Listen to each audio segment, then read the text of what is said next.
इस कहानी की शुरुआत में आर्कटिक की बर्फीली चट्टानों के बीच में एक आदमी को दिखाया जाता है जिसका नाम मिकेल्सन है। मिकेल्सन यहाँ पर कई दिनों से फंसा हुआ है। वो यहाँ पर मदद का इंतजार कर रहा होता है। उसके पास एक प्लेन भी होता है जो क्रैश हो चुका है। दरअसल मिकेल्सन अपने साथियों के साथ यहाँ से गुजर रहा था, लेकिन उसका प्लेन क्रैश हो गया जिसमें उसके सभी साथी मारे गए और अब वो यहाँ पर अकेला बचा है, इसलिए किसी भी मदद का इंतजार कर रहा है। उसके पास एक छोटी सी मशीन भी होती है जिसका हैंडल घुमाने से अगर आसपास कोई हेलीकॉप्टर भी होगा तो उसे पता चल जाएगा। लेकिन कई बार कोशिश करने पर भी कुछ नहीं पता चलता, क्योंकि ये एक ऐसी जगह है जहाँ पर कभी कोई नहीं आता। यहाँ पर बर्फ़ कच्ची होती है। मिकेल्सन ने मछली पकड़ने के लिए छोटे फंदे लगाए होते हैं। उसने कई सारी मछलियाँ पकड़ ली हैं और वही मछलियाँ खाकर वो अपने आप को जिंदा रखता है। मिकेल्सन अगली सुबह चट्टान पर जाता है जहाँ पर वो अपनी मशीन एक बार फिर से ऑन करता है, लेकिन आज भी उसका किसी से कनेक्शन नहीं हो पाता। अब मिकेल्सन वापस अपने प्लेन में जाता है। वो देखता है जो मछलियाँ उसने जमा करके रखी थी अब वो वहाँ पर नहीं हैं। मिकेल्सन को वहाँ पर पोलर बियर के निशान दिखते हैं, इसलिए वो भागकर अपने प्लेन के अंदर चला जाता है। अब मिकेल्सन के दिल में एक और डर है, वो है पोलर बियर का, जो बहुत खतरनाक होते हैं। अगली सुबह जब वो बाहर आता है, देखता है कि चारों तरफ तूफानी हवाएं चल रही हैं, लेकिन फिर भी वो अपनी मशीन को लेकर चट्टान के ऊपर जाता है ताकि किसी से अपना लापता कर सके। और जब वो मशीन के हैंडल को घुमाता है तो उसे ग्रीन लाइट जल जाती है। इसका मतलब ये आसपास कोई हेलीकॉप्टर है। तभी वो देखता है उसके सामने एक हेलीकॉप्टर है। वो अब फ्लेयर को जलाता है और अब हेलीकॉप्टर ने उसे देख लिया होता है, लेकिन यहाँ पर हेलीकॉप्टर तूफान की चपेट में आ जाता है, जिस वजह से हेलीकॉप्टर क्रैश हो जाता है। मिकेल्सन भागकर हेलीकॉप्टर के पास जाता है। वो देखता है कि हेलीकॉप्टर के पायलट की मौत हो चुकी है, लेकिन उसमें एक लड़की होती है जो बहुत बुरी तरह से जख्मी है। अब मिकेल्सन हेलीकॉप्टर के दरवाजे को तोड़कर उसके ऊपर लड़की को लिटा देता है और अब मिकेल्सन लड़की को खींचता हुआ बड़ी मुश्किल से अपने प्लेन तक ले आता है और उसे प्लेन के अंदर ले जाता है, जहाँ पर लड़की को होश आ जाता है। वो उससे बात करने की कोशिश करता है। मिकेल्सन देखता है कि उसके पेट पर एक बहुत बड़ा जख्म है जिसमें वो स्टेच लगाता है। लड़की एक बार फिर से बेहोश हो जाती है।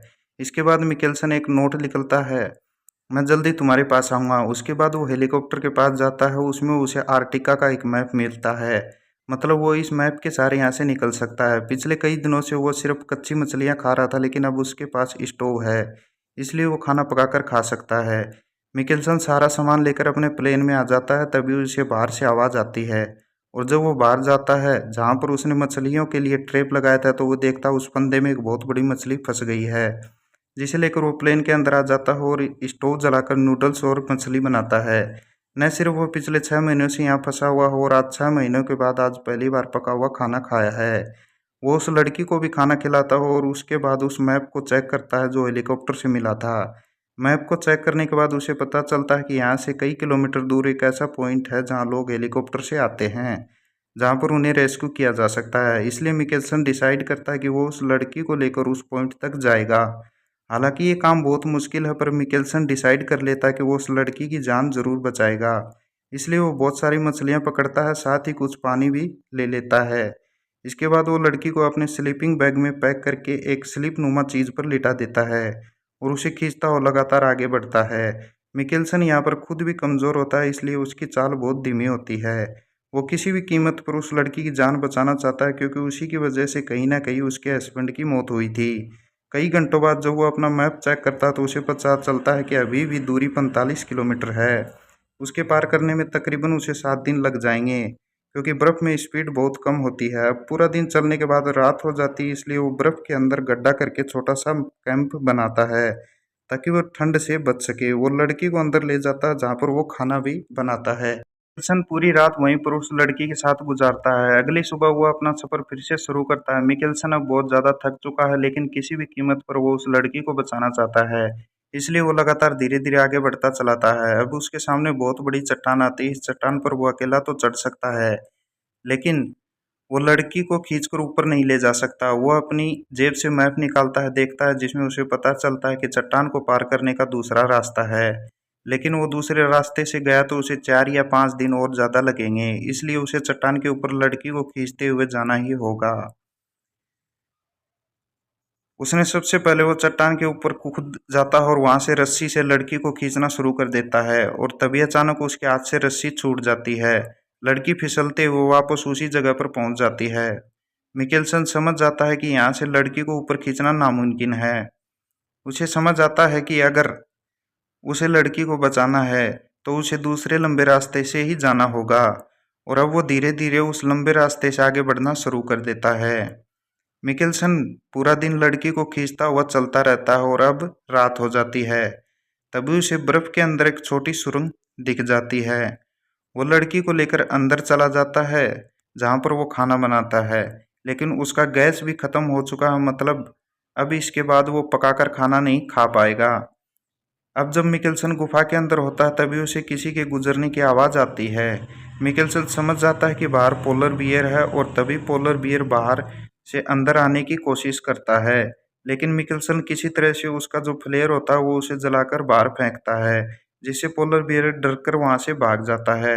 अगली सुबह जब वो बाहर आता है तो पोलर बियर वहाँ पर नहीं होता, इसलिए लड़की को लेकर जल्दी से वहाँ से निकल जाता है। मिकेल्सन देखता है कि लड़की के मुंह से खून आ रहा है। वो उसके जख्म को चेक करता है जिसमें अब इन्फेक्शन हो चुका है। वो समझ जाता है कि अब लड़की का बचना नामुमकिन है, इसलिए वो डिसाइड करता है कि लड़की को यहीं पर छोड़कर वो अकेला खुद सफ़र शुरू करेगा, और वो उसकी फैमिली की फ़ोटो रखकर अकेला ही यहाँ से निकल जाता है। ऐसा करते हुए उसे बहुत तकलीफ होती है, लेकिन इसके अलावा उसके पास कोई और रास्ता नहीं है। अब जब वो कुछ ही दूर सामने आगे जाता है तो वह खाई में गिर जाता है, जिसकी वजह से उसकी पैर की हड्डी टूट जाती है। यहाँ पर मिकेल्सन को एहसास होता है कि उसने उस लड़की को वहाँ पर छोड़कर बहुत गलत किया। अब किसी तरह वो अपने पैर को बांधकर एक बार फिर से बाहर आता और उस लड़की के पास चला जाता है। लड़की को अब होश आ गया होता है। इसके बाद वो फिर से लड़की को स्लैब के ऊपर रखकर खींचना शुरू कर देता है।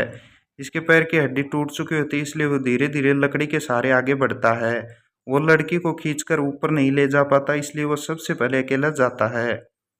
वह देखता है कि वहाँ पर हेलीकॉप्टर है, जिसे देखकर उसे बहुत खुशी होती है।